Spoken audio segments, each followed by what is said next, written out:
जब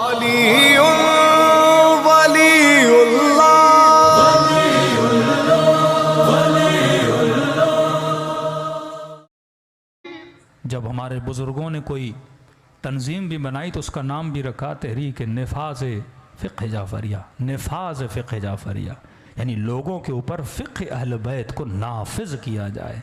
जब तक फ़िक़्ह नाफिज़ नहीं होती ना तब तक कोई बंदा मकाम तस्लीम तक नहीं पहुँचता। वो करीम है, करीम का काम है अता करना।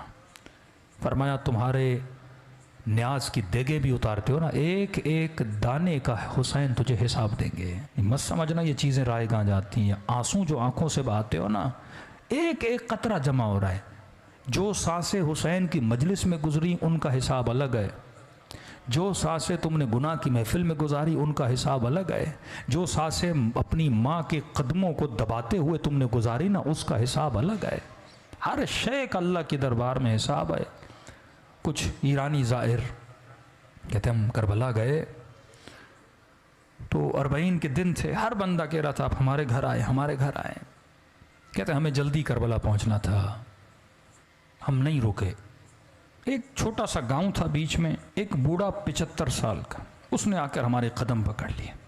इतनी शिद्दत से रो रहा था, लग ये रहा था अगर इसकी दावत को कबूल न किया कहीं इसे यहीं पे सख्त तारी ना हो जाए। ज़्यादा नहीं, बस आओ मेरे सुफरे पे खाना खाओ। अगर तू मेरे सुफरे पे खाना खाएगा मैं ऐसे महसूस करूँगा कि गोया हुसैन मेरे घर में मेहमान बन के आए हैं। खुलूस। हमने कहा बूढ़ा है, हमने कहा ठीक है खाना खाएंगे पर जल्दी निकल जाएंगे। कहा ठीक है 1-2 घंटा आराम करो, अपनी जोराबे दो, मेले कपड़े दो, वो भी धुलने के लिए देता हूँ, थोड़े फ्रेश हो जाओगे, 2 लुक़मे खाने खाओ, मुझ गरीब का दिल खुश हो जाएगा। कहते हैं उसके घर हम चले गए। उसने कहा ठीक है मैं 1 घंटे में खाना तैयार करता हूँ।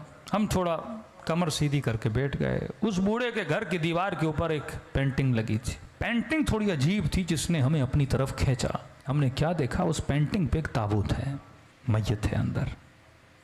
उस ताबूत के साथ में कब्र है खुदी हुई। हमने कहा ये कैसी पेंटिंग है? लोगों के घरों में जाओ या करबला की जरिए ये चीज़ें हैं, लेकिन ये कैसी पेंटिंग है जिसमें ताबूत है, ताबूत के अंदर मैयत और सामने खुदी हुई कब्र है।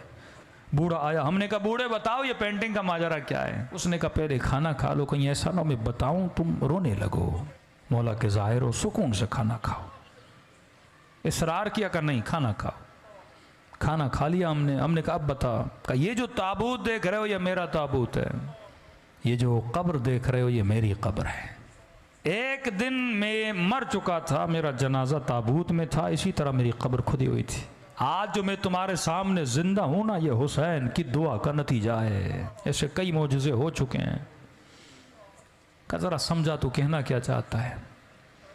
का मेरे पूरे गांव वाले से पूछो कि ये बूढ़ा जिसके घर हमने खाना खाया है इसका माजी कैसा था, तो सारे गांव वाले गवाही देंगे हमारे गांव में इससे बड़ा कोई फासिक नहीं था।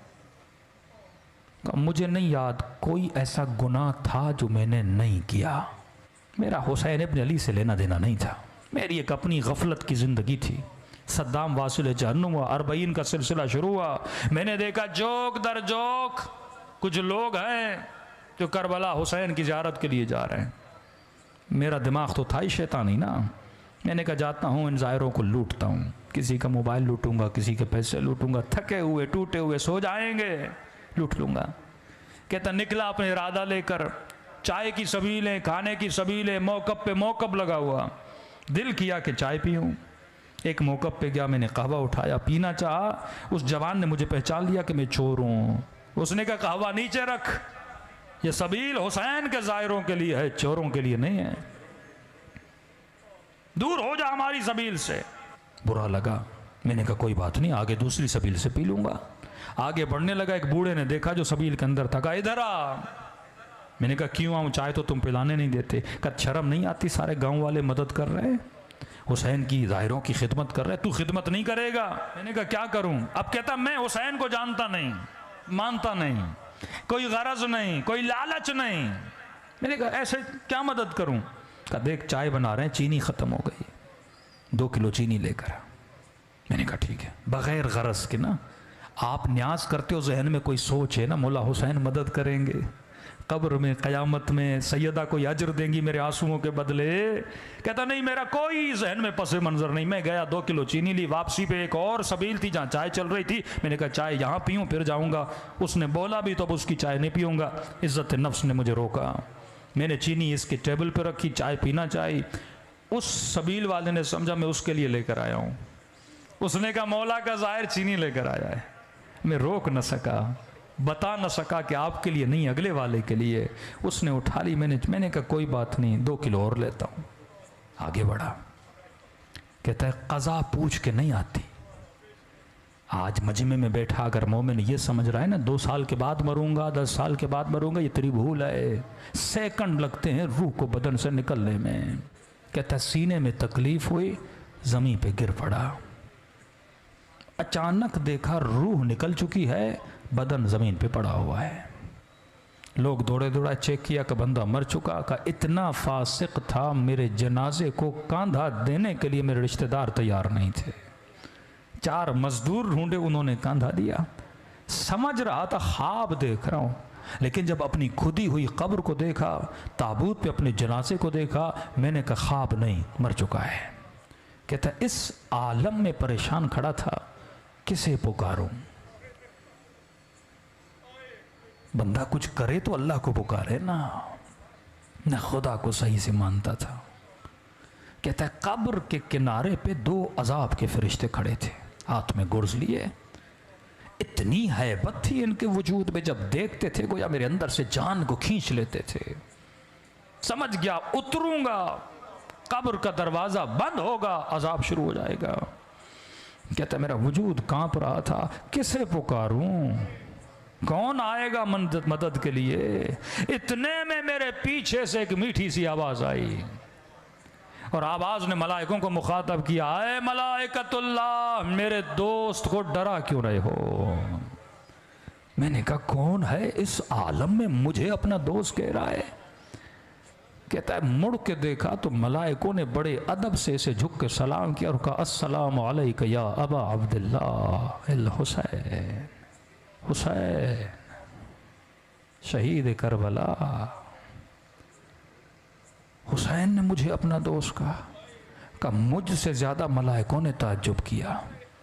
का मौला ये रहा इसका नाम आमाल, दूर दूर तक आपके किरदार की इसके अंदर खुशबू नहीं है, ये आपका दोस्त कैसे बना? इमाम ने कहा अगर दोस्त न होता मेरी सबील पे 2 किलो चीनी न देता। कौन देता है बेगरज किसी को कोई चीज? का हुसैन गुनाह बहुत है, 2 किलो चीनी की कीमत क्या? ये हुसैन है, जरा जरा चीज का हिसाब रखता है हुसैन, ये करीम है।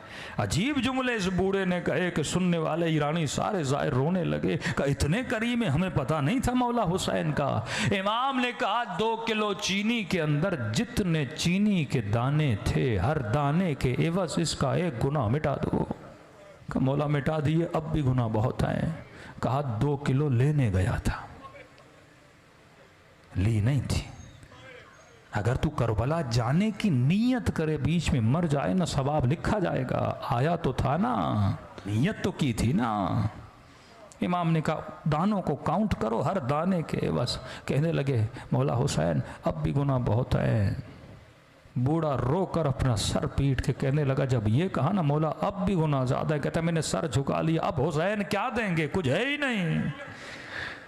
क्या मौला हुसैन ने कहा और कितने किलो की ज़रूरत है? हुसैन खुद खरीद के देगा। एक शफ़क़त भरी निगाह से मुझे देखा, कहा वापस चला जा और बन के वापस आना। अब अगली बार जब आओ ना हुसैन को मलाइकों के सामने शर्मिंदा होने न देना। तभी फरमाया एक आंसू के बदले में हम तुझे हुर बना देते हैं। मत समझो आंसू निकलते हैं रायगां चले गए का, नहीं, सैयदा ज़हरा अपने रुमाल में जमा करती है। माजूर मौला का ज़ाहिर 40 पे लोग जा रहे थे, का मौला हुसैन सब आ रहे हैं, क्या आपकी ज़ियारत अमीरों के लिए, गरीबों के लिए नहीं, बीमारियों के लिए नहीं? मौला ये अदालत नहीं। रात को सोया, ख्वाब में इमाम हुसैन नजर आए। इमाम ने फरमाया अगर आ सकते हो करबला आओ, लेकिन अगर नहीं आ सकते ना, हम करीम हैं, घर बैठे तुझे सवाब ज़ियारत अता करेंगे। कहा मौला करूं तो क्या करूं? कहा बस मुझ गरीब हुसैन को एक सलाम करो। बोला एक सलाम का करो, लेकिन निशानी बता रहा हूं, अगर सलाम करते हुए न चाहते हुए तेरे आंखों से आंसू निकल आए, ये मत समझना ये तेरे आंसू हैं, हुसैन ने तुझे तेरे सलाम का जवाब भेजा है। वल्लाह खुदा ने किसी को ऐसे करीम इमाम नहीं दिए जैसे आपको दिए। दिलों को करबला लेकर चलो। मेरी आदत है मसाइब अहले बैत को सलाम से शुरू करता हूँ। ऐसे सलाम करो जैसे ज़ैनब ने अपने भाई को सलाम किया था। सब मिल के खुलूस दिल से अस्सलामु अलैल हुसैन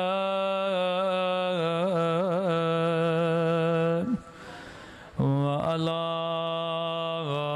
अली इब्न हुसैन। सब मिलके वाला औलाद हुसैन वाला अस्हाब हुसैन।